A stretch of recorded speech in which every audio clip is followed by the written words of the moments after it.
علیکم ناظرین، پروگرام ہوا کی بیٹی کے ساتھ میں ہوں شاہین ورک، اور آج جو ٹاپک ہے ہمارے پروگرام کا وہ ہے پاکستان میں نابالغ بچے اور بچیوں کے اغوا میں اضافہ۔ ناظرین، پاکستان دنیا کا چھٹا آبادی کے لحاظ سے بڑا ملک ہے اور ملک پاکستان میں ہر سال ایک اندازے کے مطابق 1000 سے زائد نابالغ بچے اور بچیوں کو اغوا کر لیا جاتا ہے۔ ریپ کیس اور جنسی زیادتی کا نشانہ بننے والے بھی معصوم بچے جو ہیں ان کی تعداد بھی اوسطاً 1000 سے زائد ہوتی ہے۔ یہ وہ کیسز ہیں جو پولیس میں باقاعدہ رپورٹ کیے جاتے ہیں، جو ہماری نظروں کے سامنے سے گزرتے ہیں۔ حالانکہ ایسے بہت سارے کیسز ہیں جو ہماری نظروں کے سامنے سے نہیں گزرتے، جو رپورٹ نہیں ہوتے، اور ان کی وجوہات ہوتی ہے سماجی غیرت، یا پھر ایسا ہوتا ہے کہ ملزمان بہت با اثر ہوتے ہیں اور ان کی دھمکیوں کے ڈر سے یا ان کے ڈرانے دھمکانے سے ان کیسز کو دبا دیا جاتا ہے۔ ناظرین، یہاں ہم بات کریں گے ایسے معصوم بچے اور بچیوں کی جو کہ بہت چھوٹے ہوتے ہیں، تو ہم ان کو اغوا کر لیا جاتا ہے۔ بعض اوقات تو ایسا ہی ہوتا ہے کہ آپ کے بچوں کو گلی محلے سے آپ کوئی چیز لینے کے لیے بھیجتے ہیں، اسکول جاتے ہوئے بچے اغوا کر لیے جاتے ہیں، مدارس میں آپ کے بچے جب پڑھنے کے لیے جاتے ہیں تو ہر وقت تو ایسا نہیں ہوتا ہے نا کہ والدین ان کے ساتھ رہیں، کیونکہ اس وقت جو ملکی حالات چل رہے ہیں اس میں دو چیزیں بہت زیادہ ہیں، مہنگائی بہت زیادہ ہے، تو انسان اپنے بچوں کو اسکول چھوڑ کر آئے، اسکول سے لے کر آئے، یا باہر کے کام کرے، یا انسان جو ہے اپنی روزی روٹی کے لیے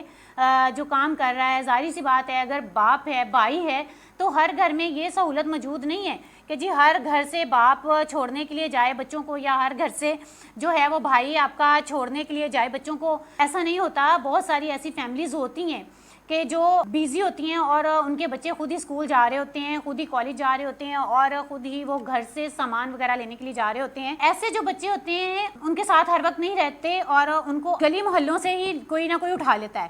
ناظرین، اس وقت ہمارے ساتھ ایک کالر موجود ہیں، کال لیتے ہیں، دیکھتے ہیں کون اور کہاں سے ہیں۔ جی السلام علیکم۔ السلام علیکم۔ وعلیکم السلام جی، کہاں سے کون بات کر رہے ہیں؟ رانا جعفر بول رہا ہوں جی، امریک کے پریس کلب کا صدر۔ رانا صاحب، ہم آپ کو اپنے پروگرام میں خوش آمدید کہتے ہیں، کیسے ہیں آپ؟ اللہ کا کرم،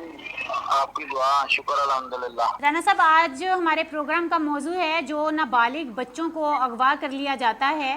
جو ہمارے بچے باہر نکلتے ہیں کوئی چیز لینے، سودا وغیرہ لینے، یا اسکول جاتے ہوئے بچوں کو اٹھا لیا جاتا ہے، تو ہم اس موضوع پہ، کیونکہ یہ دن بدن اس میں بہت زیادہ اضافہ ہو رہا ہے ایسے کیسز میں، اور ایسے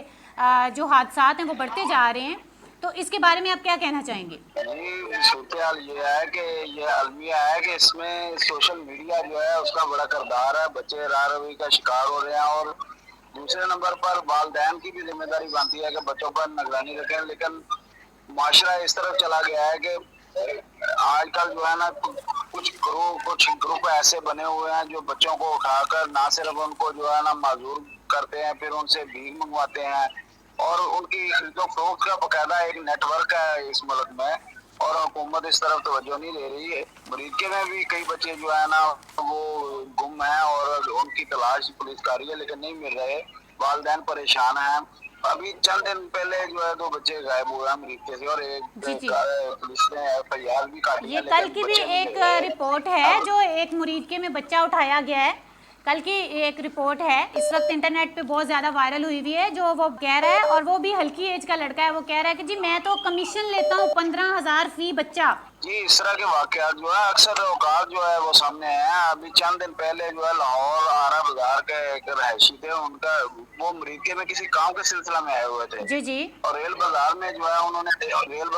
نے دیکھا کہ ریڑھی پر جو ہے ایک خاتون جو ہے وہ بچے سے بھیک منگوا رہی ہے۔ اچھا، اس بچے کو جب اس نے چیک کیا اس نے پیسے دینے کی کوشش کی، چیک کیا تو اس کا بیٹا تھا۔ اس نے دیکھا کہ اس کی زبان پر جو ہے چھلا چڑھایا ہوا تھا، اور اس کی ریڑھ کی ہڈی میں انجیکشن لگا کر اس کو جو ہے نا موک کیا گیا تھا۔ وہ بچہ نیند بیہوشی کی حالت میں مانگ رہا تھا، اور اس کی جو ساتھ عورت خاتون تھی وہ بھی پکڑی گئی، اور وہ بچہ بھی برآمد ہوا۔ اس طرح کے جو بچے ریڑھیوں پر بھیک مانگ رہے ہیں، یہ گروہ ہیں، ان کو چیک کیا جائے تو بہت سنسنی انکشاف سامنے آ سکتے ہیں۔ جی بالکل رانا صاحب، دیکھیں یہ اب پاکستان ایک اسلامی ریاست ہے اور اسلامی شرعی قوانین موجود ہیں ہمارے پاکستان میں، تو ایسی کیا وجوہات آپ کو لگتی ہیں، کیا ان قوانین پہ عمل درآمد نہیں ہو رہا؟ ایسی کون سی وجوہات ہیں کہ یہ جو اس طرح کے کیس ہیں ان کو کم ہونے کی بجائے بڑھتے چلے جا رہے ہیں؟ دیکھیں میم، پاکستان میں قانون تو ہے لیکن اس کی امپلیمنٹیشن نہیں ہے۔ قانون پر عمل درآمد جو ہے قانونی اداروں نے کروانا ہے، اور عوام بھی اس کے ساتھ قصوروار ہے، جو